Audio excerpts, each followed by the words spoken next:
1 million d'euros par kilomètre. C'est le prix que coûterait la rénovation des digues de la métropole.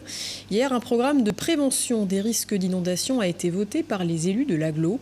Un document de travail qui devra être validé par la préfète. Si la Loire débordait et inondait les habitations, il s'agirait de la 3e catastrophe naturelle majeure en France. Les dernières crues remontent au siècle dernier. Explication de Michael Texier. C'est un plan nécessaire pour protéger 130 000 habitants du Val-de-Loire des inondations. Un risque réel qui a poussé la métropole à mettre un plan d'action en place, pensé et élaboré depuis 2018. Il était voté hier lors de l'Assemblée de la collectivité. Au total, 7 axes stratégiques, 45 actions, comme le renforcement des 80 km de digues. Vous avez vu déjà des travaux qui ont été réalisés de mise en place d'écrans étanches dans la digue entre Saint-Pierre-des-Corps et Tours.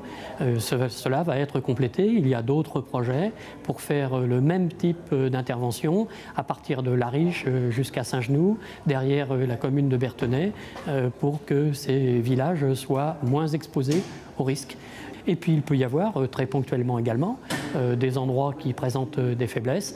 Il y a eu des travaux par exemple à Saint-Genoux d'enrochement de pieds de digue. Il y en a à Berthenay qui ne sont pas encore terminés. Il y en a eu également sur le Cher. La surveillance constante que l'on met en place et qui serait à cette occasion encore renforcée permet de déceler des désordres. Ce ne sont pas forcément des gros dysfonctionnements, mais des désordres pour qu'il n'ait aucune conséquence. Le programme d'action de prévention des inondations, le PAPI, va être présenté au service de l'État avant son application.